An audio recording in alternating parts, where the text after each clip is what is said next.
Hi,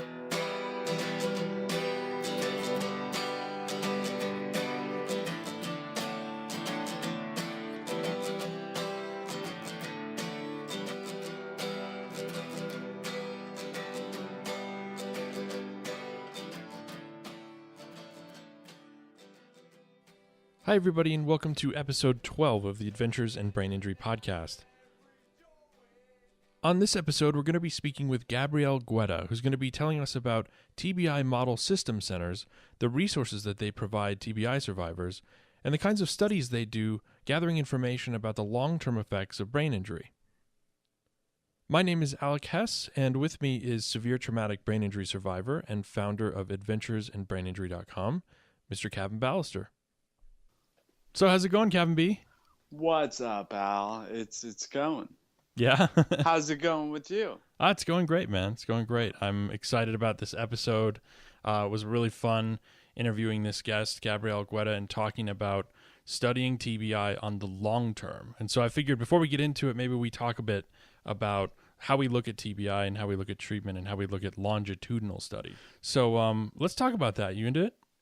Yeah, I think long term is very important to address because it's ongoing. It's not like you're no longer a brain injury survivor after you're out of the hospital. Like it changes you. Right. You know, there are serious implications for your life, and of course huge differences in severity and effects.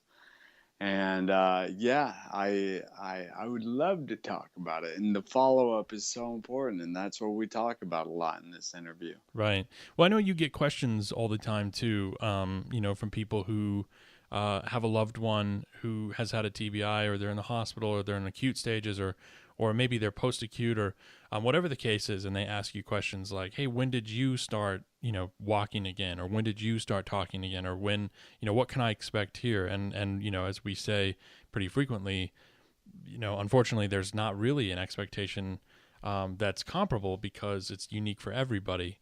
But I think inherent in that is just this feeling of like, when will I heal? When will I get over this? When will I get better? And we see that throughout the media and in the media everywhere. Just like, oh, it's just a concussion, you'll be fine. You just, it's just that feeling of like, oh, you got a boo-boo, you're going to be better. But the truth is that when this happens to our brains, it's not always that case. And, we had our last guest on, Kimberly Archie, who was 37 years TBI, and she is just, I think, a great example of, how you become a thriver and you adapt over time, and you continue to learn about yourself and your sensitivities and the things that work for you, and you strategize. So, yeah. So tell me a little bit about, your thoughts on that and what it's like when people ask you those kinds of questions. So when people ask me generalized questions like, well, when did you get better? And comparative questions. Mm-hmm.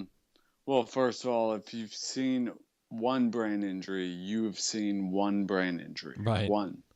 And that was an important lesson to learn because, yeah, we all have different brains, and thank God we all have different brains. It'd be pretty boring if we didn't.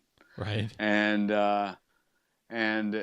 because of that, our brains are networked differently, and so injury is gonna affect us differently, and those differences profoundly affect function. Mm-hmm.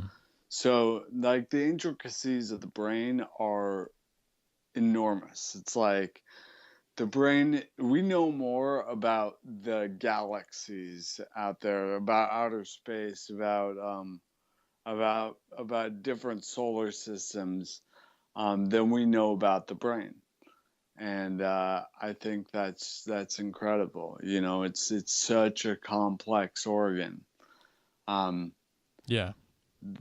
And damage to it is just, it's so hard to determine what damage here is going to do for this person versus what that same damage will do for another person. Oh, absolutely. And I think, on that note too, and we'll talk with Gabrielle about this in this interview, but I'm always, brought back to stories like Amy Zellmer, who we had on the podcast a few episodes ago too, where, it's like she hit her head, she thought she was okay, and she progressively had worse and worse and worse symptoms as the months went on, and I think that's a reality too that people don't always prepare for, which is that it's not just that you've had this accident, it's going to go up from here. Things are going to change from here. Some will go up, some will go down. You'll feel energy differences. You'll feel all kinds of different things. So it's interesting. It's interesting to see how people try to apply, a sort of a systematic or kind of a rationale to the recovery process when, so much can happen in the following months and in the following years. And it's definitely not just, okay, you're going to get better from this. So, yeah. And that's where we get in there and we build personalized systems. Mm-hmm. You're talking about, did you use the word systems? Yeah. Or, yeah, personalized systems. So systems that work for one person are not going to work for another person. Right. And those systems are very, very personalized. And it's very helpful to work with somebody who understands the brain to a certain degree and how the brain learns, especially. Mm-hmm. So neuroplasticity in general. Right. And then ways to work with someone to create those systems that may help them. I'm thinking about Dr. Thomas Culleton, my functional neurologist, was just a master at this, and would make suggestions to me that really helped me to implement what he was recommending, and those recommendations changed the course of a lot of things for me. For example, I got a balance pad to improve my balance after to help with my symptoms done to my cerebellum, and I brush my teeth on that balance pad every day now. And I mean, now I'm on 1 foot. Before it was 2 feet, of course. Right. And it used to be when I closed my eyes with my feet on the pad, I would fall off immediately. And now that doesn't happen. But when I have people over, sometimes it'll be like, yeah, and they'll see what I'm doing. And they'll be like, you know what, stand on this. Put your feet together, close your eyes. And they fall off almost immediately. I have better balance than they do on this thing. Right. Well, the other point I want to bring up too on all this is that we're going to be speaking with Gabrielle Guetta, who works on TBI Model Systems. And the point you're talking about here about, everybody being different and systems working differently for different people. I mean, one thing that, really makes me proud of the work we do and being in this community is I think that once we accept that fact that every brain is different, every brain injury is different, and each recovery journey is unique, we start to make progress by moving to the next step, which is finding those things that can help everybody regardless of their situation, right? Finding those universal principles that you and I talk about sometimes. And that's what gets me excited, and that's why I think, TBI Model Systems and people like Gabrielle Guetta and the work that she does and that, the Brain Injury Research Center of Mount Sinai do. I mean, that kind of stuff that catalogs this information that helps study TBI over the long term is the kind of groundwork that helps us pave those universal principles, right? We track all these individual cases, all these individual injuries and recoveries, and we find commonalities for success. We find different things that work for people, different things that don't work. And so that's what got me so excited about doing this interview. Absolutely. And it's so patient-centered and following the patient. So after so much time has elapsed since their brain injury, I mean, they follow up to 30, 40 years. Basically a lifetime. They'll follow you throughout the entire lifetime, gathering data, with the goal to improve the how to care for patients Right. in the future. Right. The TBI rehabilitation model, basically, Right. TBI Model Systems. Right. Let's build those systems and set a model in doing so. Mm-hmm. Yeah, and she's going to explain too how people can get become a part of this and where they can find information on this. So I think we should get into it. Let's do it. Okay, great. On the show with us today is Gabrielle Guetta, who is a clinical research coordinator at the Brain Injury Research Center of Mount Sinai in New York City, where she recruits, consents, and screens participants for research studies that address the challenges of living with traumatic brain injury. Gabrielle also works with participants once they are a part of the studies, and she works on the TBI Model Systems study, which is the largest TBI outcome study in the world. So thanks very much, Gabrielle, for being with us today. Of course. This is great. Glad to be here. Super glad you're here with us. It's an honor to have you guys have somebody from the TBI Model System Centers.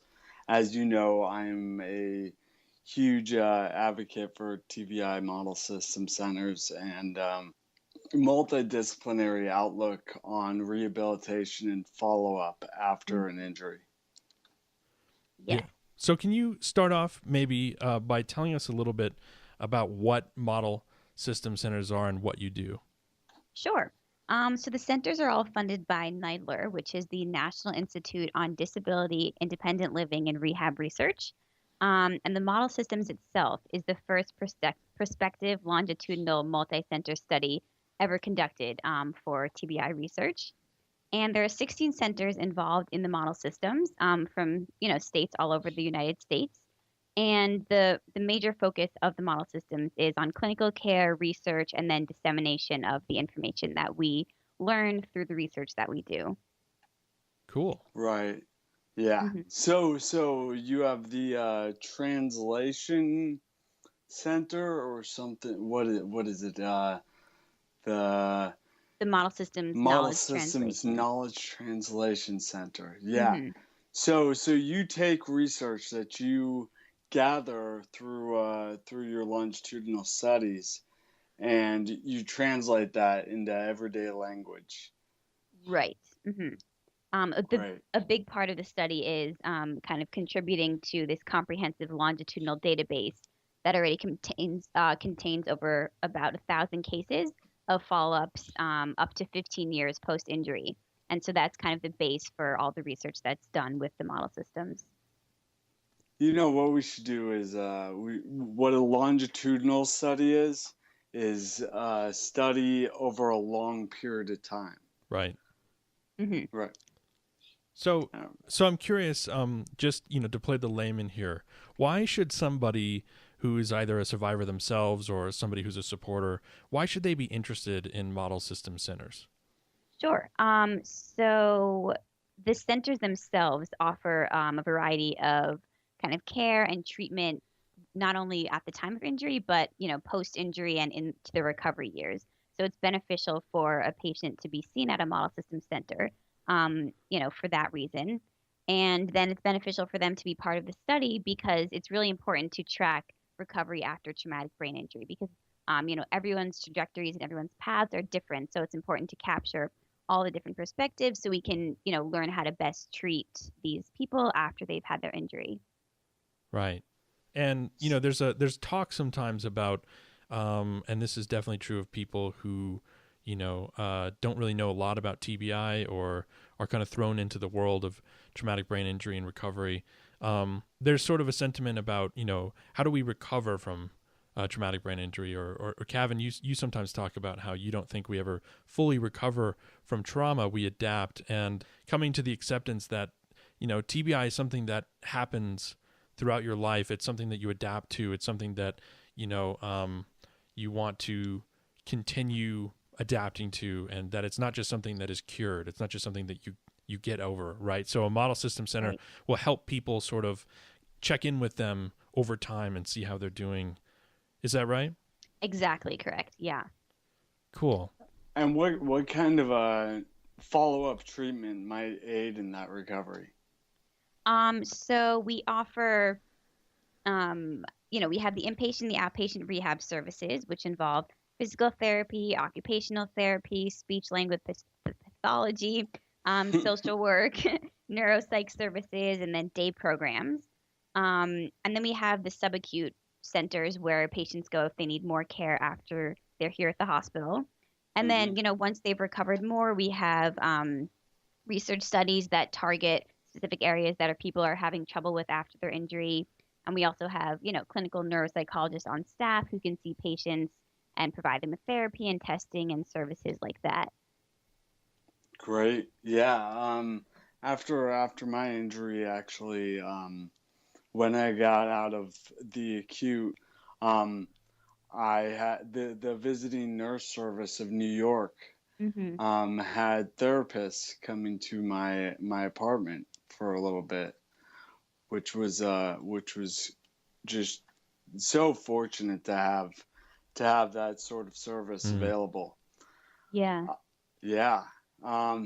So I mean, first of all, so following up and treating a patient who suffered TBI long after the injury is important. And I wanted to say, when Alek was talking about how we adapt and we accept where we're at, I just wanted to clarify that accepting is not, being like, well, this is the way it'll always be. I accept it, and throwing in the towel. Accepting it is more like accepting where you are in this exact moment, but then making an effort to improve your recovery, always. So, Yeah. Right. so making the effort for the future, maybe in the future it'll be much better if I do the work now. Right. So yeah, I really appreciate that there are follow-up services provided. And when we're looking at this follow-up, how long do you follow patients for? So in the model systems study, we follow up with patients 1 year, 2 years, 5 years, and then every 5 years after that, until the end of their life. And then we recently added a module to the study where we conduct an interview with next of kin if a participant happens to pass away while they're still enrolled in the study. So we can learn more about the end of life and how TBI affects people towards the end of their life and in the last year of their life. So we can learn how to better treat those situations as well. That's fascinating. So, Cavin, can you elaborate a little bit more for me exactly what role model system centers had in your recovery? Because I'm not quite sure on that. But you said that you had visiting nurse services do certain things. Was that attached? I assume it was. I was at I was at Mount Sinai's Icon School of Medicine, and Mount Sinai is a model system center.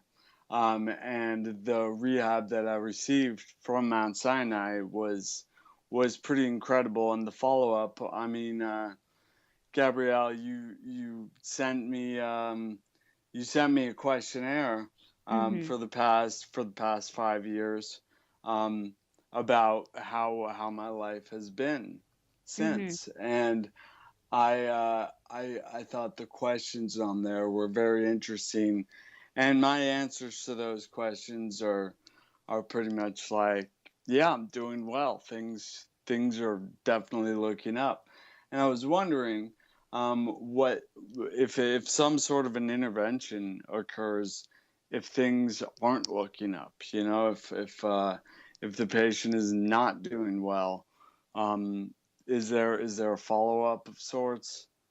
Yeah, so that's kind of where, like, I guess the continuum of care comes in. So if I interview a participant who's saying they're having trouble with, emotional regulation or fatigue, I can recommend our research studies that focus on those areas. Or if they're looking for therapy, I can recommend neuropsychologists here at our research center or elsewhere wherever the patient may be located to help them.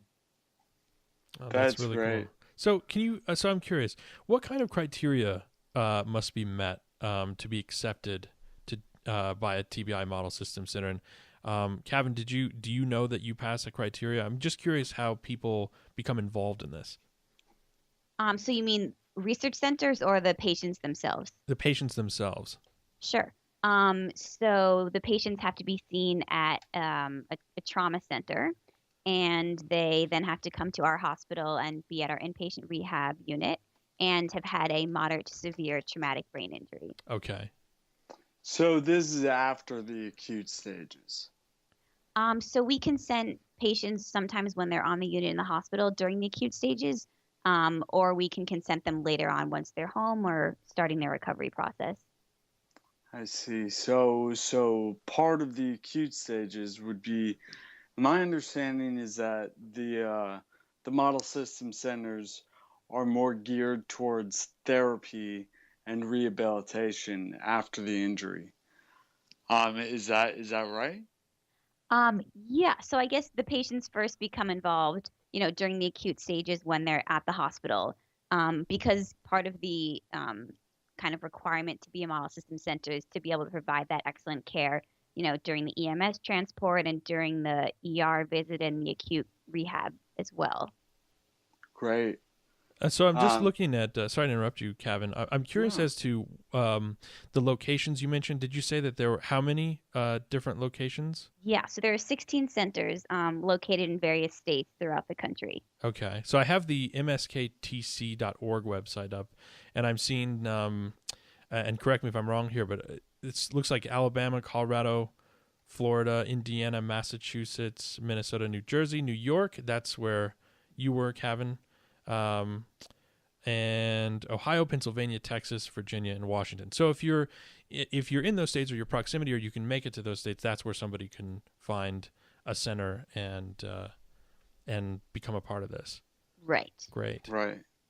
And I'm also curious about, you were saying it's a follow-up study.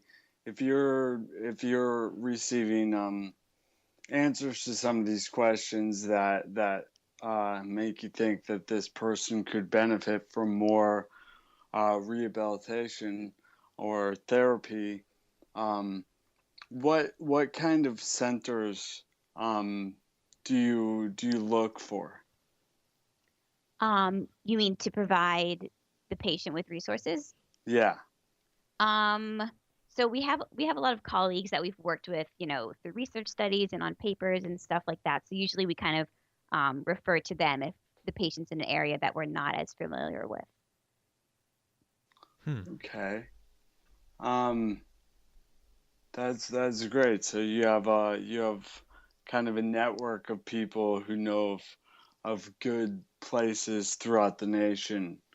Right. Like Um, a lot of our patients are still here in New York. So then, we're familiar with New York, we can recommend places here. But if, for example, someone's in Indiana, we can reach out to colleagues there for recommendations and referrals. That's okay. great. Oh, and so specifically, what kind of resources does the Brain Injury Center Research Center at Mount Sinai have to offer? Sure. So we are a research center, so we have a bunch of research studies going on right now. So I can kind of go through those, explain a little bit about them. Please do. Um, so the first study is a study that evaluates light exposure to help people who've had a traumatic brain injury improve their sleep and their fatigue, because fatigue is a common symptom that we see after brain injury. So that's one of our studies. That Um, puts a smile on my face. I really oh like yeah. that.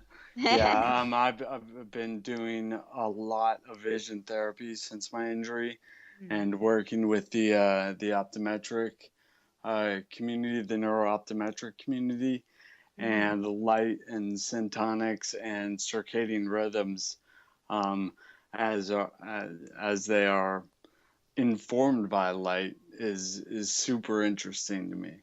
Cool. So Yeah. I love that you guys are doing that. Yeah, actually, What else? Well, sorry to interrupt, Cavin. I was gonna No. say he'll call me sometimes after vision therapy or when he does certain things, and he's so exhausted. What's the quote you say about vision therapy, Cavin, and I exhaustion? say I say vision therapy is the most effective and least dangerous sleep aid I've ever had. And Dr. Leonard Press is like, well, that's a backhanded compliment if I ever heard it. Well, I think it's interesting too, the exhaustion piece, because everybody reports feeling more exhausted. We know so many brain injury survivors, for example, who take regular naps throughout the day, are really overwhelmed by stimuli and stuff like that. So that's very cool. Sorry to interrupt you there. Okay, what are the other ones? So another one of our studies is called the late effects of traumatic brain injury. And this kind of study kind of came about because there's very little known about the long-term effects of traumatic brain injury. And so this study is unique in that it asks patients to consider donating their brain if they are to pass away while the study is still going on. And the study involves an interview kind of about the participants' health and functioning, some cognitive tests. It involves a blood draw, as well as an MRI scan. So we can look at the patient's brain when they consent to the study, and then if they pass away, we can look at their brains again at that time. Wow. So that's kind of one of our new exciting studies that we have going on. Wow. And then we have another study that looks at traumatic brain injury in older adults to kind of examine the aging process associated with traumatic brain injury. And that study just involves completing some surveys about your health and functioning and doing some cognitive tests, and kind of comparing that at 1 year after consent, 2 years after consent, and then again, if the participant passes away, we'll conduct an interview with the next of kin to learn about the last year of the participant's life. Wow. Can you say anything about the longitudinal results? I'm just curious about, what I think everybody in the brain injury world is curious about long term, and about, we understand that the process of recovery takes time. It's, it takes time. There was an analogy used on a previous episode we had with a neurobiologist, Peggy Mason. She talked about how, our brains are just kind of running these highways, and that's how information's processed, and that's how we're functioning. And when we have injury, it's like those highways are broken down and removed, and we have to re-navigate the side streets. So that getting from point A to point B takes time, because we have to learn and remap and re-navigate those side streets. And so we get used to this feeling of time and time passing and adaptation. I'm just curious if you can shed light on anything you've learned about studying brain injury survivors longitudinally. It's hard to give like a sweeping response to that, because everyone is so different. Some people recover and are able to function exactly as they were before their injury. Some people aren't. Yeah. So I think that's kind of the takeaway message that I've learned so far, is that just everyone's path is so different. Yeah. That really is kind of the commonality, right? The only commonality is that everybody's so different. The only thing that ever changes is change itself. Yeah. The only thing that's the same is everything's different. There you go. So yeah, I often say every brain's different, so every brain injury is different, and it's a good thing, because we'd be pretty boring if we all had the same brain. This is true. So how about the what is it? The Model Systems National Database. Mm-hmm. Tell me about that. Sure. So that is located at Craig Hospital in Colorado. And it's kind of just like a central resource for the traumatic brain injury model systems researchers, as well as the data collectors. And the staff there is amazing. They provide great technical assistance, training, and kind of consultations as needed to help facilitate us entering the data into the system and having it all in one centralized location. Mm-hmm. Huh. Yeah, Craig Hospital. I believe that's where Kevin Pierce went. Oh, okay. After his injury. The I could be snowboarder. wrong there. Yeah. Right. Yeah. Mm. Olympic hopeful there. Yeah. Actually, I got to check out the hospital sometime soon. And I was curious if nutrition played any role in TBI Model Systems centers at this point. Not that I know of, Mm-hmm. but that's interesting. Why do you ask? Oh, because nutrition played a huge role in my recovery. Oh, yeah. In fact, I was in a seriously dense brain fog for years. Mm-hmm. And it wasn't until I started working with a functional neurologist and working on my digestion that I regained the clarity and dove into study, and that's a huge. But right now, I work for a functional nutritionist because it has played such a huge role in my recovery. Mm-hmm. And in time, I'm sure nutrition will play a part. And I think Model Systems Centers is likely to be one of the first ones to adopt nutrition as a means to recovery. Mm-hmm. It's actually a fascinating question when you think longitudinally too, because so many of the people we've had on the show or that we talk to in general have either said something similar about, once I cleaned up my nutrition, things really changed for me and I could see it in the long term, or they're really fascinated by the nutritional aspect and want to learn more. So I'm glad you asked that, Cavin, because that's interesting, thinking about the long-term effects of nutrition, because in your case, for example, you felt immediate effects. I mean, you felt like once you fixed your digestion and got on board with nutrition, it changed everything. It just got you out of brain fog, for example. That's when I started to write. Right. Soon after that, I began documenting my injury and writing about where I was a year ago on the anniversary of each event as they happened. And that's the other, sorry to interrupt you, but the other piece of the nutrition thing, which is difficult, is that, like every, as you were saying, Gabrielle, like every injury is different and every person's recovery is different. I mean, people also react to nutrition differently, but there are these, sort of unifying principles that people seem to benefit from. So, like eating real food as opposed to junk food. Or, and our last guest, she had a saying that she said that, and I'm not going to quote her very well. I'll quote her. Yeah, do it, please. She said, inflammation is to brain injury survivors what sugar is to diabetics. Right. Mm-hmm. Very interesting. And I thought that was interesting. Okay, we digress. Let's talk about Model System Centers, and it sounds like, well, all right. Let's talk about some of the questions that I've been sent. Really, really interesting questions. In fact, one that seemed to focus a lot on post-traumatic growth. For example, there's a question. It says, "My life is close to ideal. Slightly agree, slightly disagree. Strongly disagree." So these are hard for anybody to answer, right? Mm-hmm. And then also this one was interesting. If I could do my life over, I would change almost nothing. Agree, disagree, strongly, slightly. So yeah, it makes me think of how you guys are really looking at the outlook of survivors and whether they're depressed or hopeful, if they're taking their injury and finding it very difficult to deal with, or if they're growing with their injury. Right.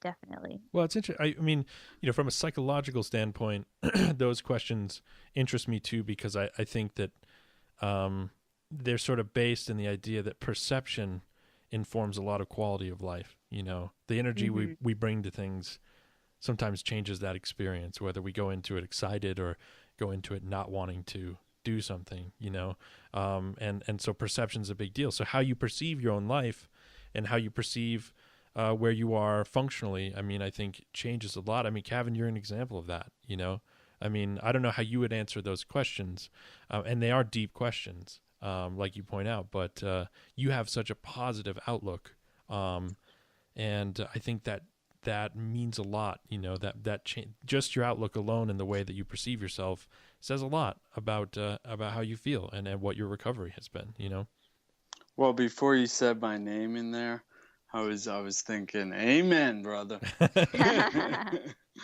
Well, thank you. I mean, I guess, yeah, thank you. sure. I mean, you can look at yourself and you can say, look, I can't run anymore. I can't dance Right. anymore. I can't do, all the funny things, jumping jacks, all the other things that you've said in previous episodes. I dance like an old Dance man. like an old man. I got killer old man dance moves, though. You don't even know. Right. And then in the video that you posted this week, talking about speech language pathology and everything that you went through there, I mean, you've been through some stuff, and people go through some serious stuff, but I don't know. You know, if I think about my interpretation of you answering those questions, I don't know. I'm not sure I would, put the words in your mouth and say that your life is ideal, but you're pretty happy, it seems like. Well, I sent those answers to Gabrielle. I'm sure she has. I don't even remember what I said. Yeah.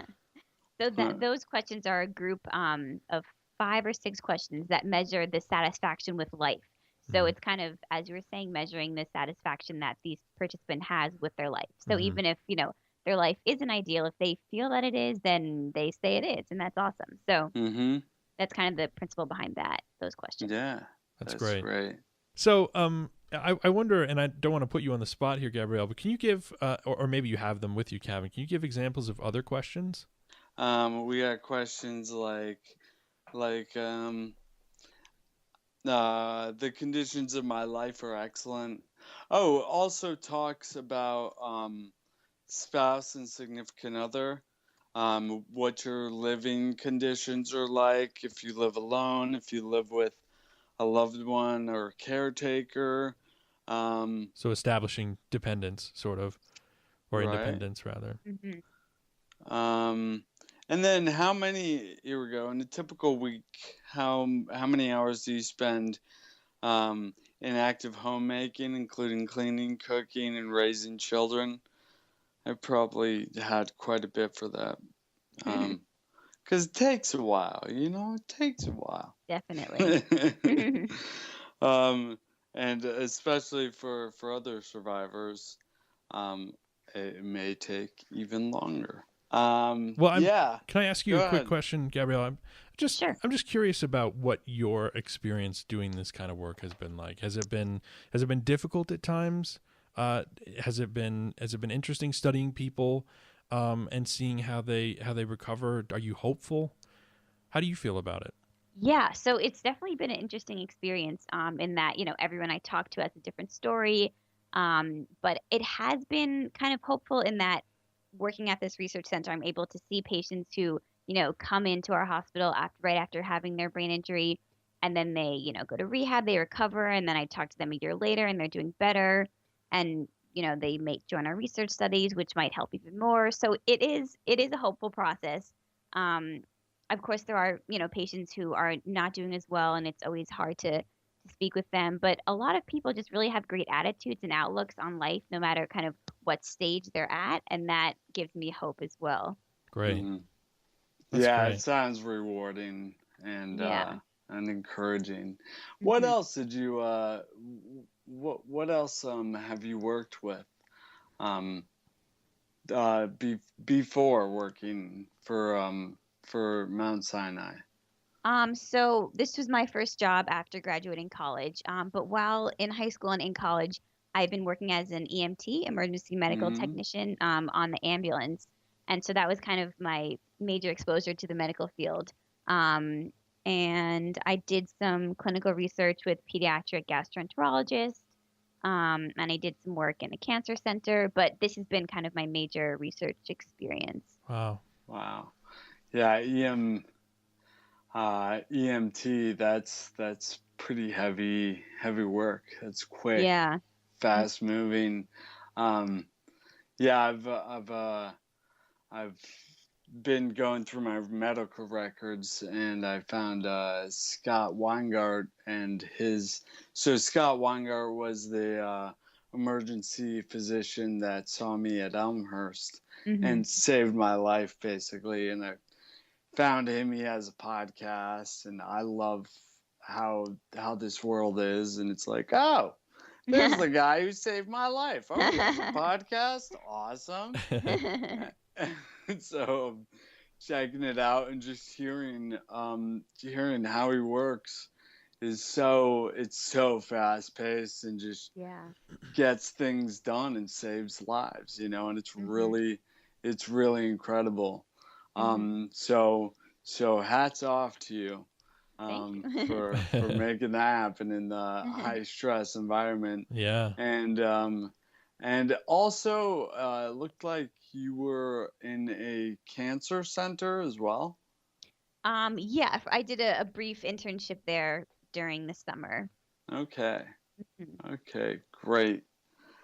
Well, so it's interesting because it sounds a little bit like you've transitioned from doing, the very acute, intense emergency EMT stuff to something that's more kind of broader picture, long term, seeing patients and over the long term. And that's cool. I love that you have that perspective.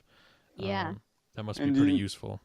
I've been thinking with those who are in the emergency care, and many nurses I talk to, they never see how the patient ends up, They see them on the worst day of their life if they live through it, and then they save them and they say, all right, go on, and they don't get to see what happens after that. And it's interesting how that's kind of how medicine is. It's like somebody's going to save your life and you won't even know their name probably unless you go through the records and really find out, so it must be pretty cool to move over to a rewarding position where you're doing longitudinal studies and get to see the outcomes and intervene if those outcomes are not looking favorable. Definitely. Yeah, for sure. Yeah, and I think to your point, Cavin, and that's sort of the point I was trying to make too, but I think you said it better, is that it's just so valuable because everybody who goes who is in this situation or is in a serious situation, an emergent situation, they're given answers like, well, we don't know, I'm sorry this happened. We don't know. We're going to treat you now and good luck. And everybody has questions in the TBI world and community, which is what will happen? What can I expect?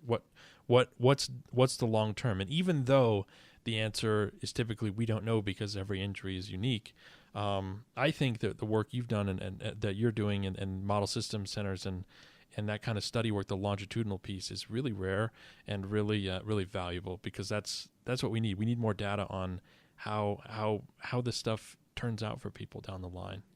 Exactly. So, well, that's great. Yeah. All right. Excellent. Well, is there anything else you might want to add at this point? I guess I can just tell you a little bit more about the resources that we offer specifically at Mount Sinai. Great. For post-TBI care.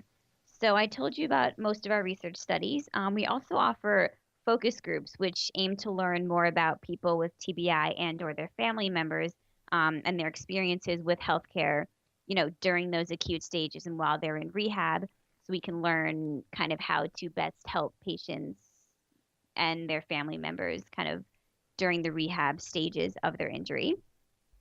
And then we offer clinical services. As I had mentioned, neuropsychological evaluations, cognitive rehab, individual psychotherapy, as well as family therapy, and certain group treatments as well.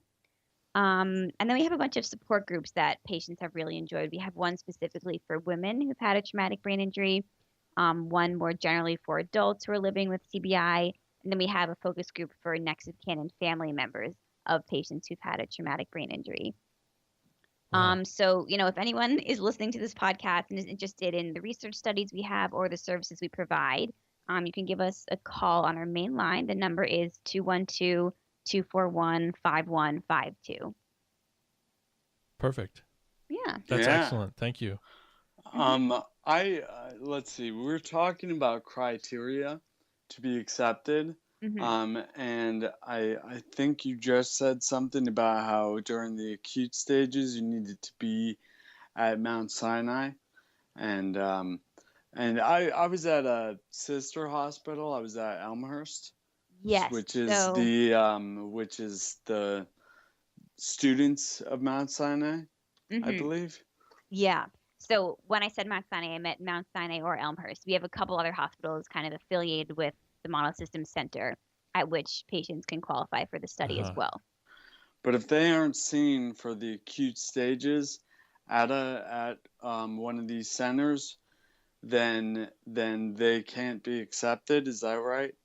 So no, so they won't be in the Model Systems study specifically, but we are a research center that is a Model Systems center, but we do many other things, many other studies, as I explained. Right. So they could be Mm-hmm. in any of those other studies or receive any of the treatment that we provide. They just wouldn't be in the Model Systems, follow-up study specifically. Right. I see. So Okay. basically, people should just call in on that number and figure Mhm. out where they could fit and Exactly. what they could get into. That's great. Mhm. Yeah. That's great. Yeah. Again, I will give my vote for Model System Center, specifically Mount Sinai. Like the care I received from you guys was outstanding. My nurses were great, except for a couple, but they don't count. My therapists were fantastic. The follow-up care, everything was just it's really it's the way it should be. Really looking out for the best outcome Mhm. in their patients, and I so appreciate it. Maybe I shouldn't say the way it should be. It sounds entitled. But it's fantastic that it's a resource that's available. So thank you guys. Yeah, absolutely. Yeah. All right. Well, thank you so much for being on with us today, Gabrielle. It's really just a pleasure to meet with you and talk with you and learn more about model system centers. And it's really just a ton of great information. And so I guess at this point, we'll just say thanks. And I hope that maybe down the line, as you get more experience doing this and just in general, we could have you back sometime. Yeah, that'll be great. Thanks again for having me. It's been a great experience talking with you guys. Excellent. Absolutely. Likewise. Thank you so much. I'm so glad I kind of tricked you into this. I'm like, Good work. you sent me well, actually, I'll tell the story. So they sent the form for the questionnaire, and it said, if you want to answer these questions in person, call this number. And so I called that number, and I'm like, I can write them in. I just wanted to talk to you for a little bit and see if you'd be interested in being on the podcast. So thank you so much. Yeah, of course, of course. It's awesome what you guys are doing, and I'm glad to help out in any way we can. All right. Thanks a lot, Gabrielle. Thank you. Okay, take care.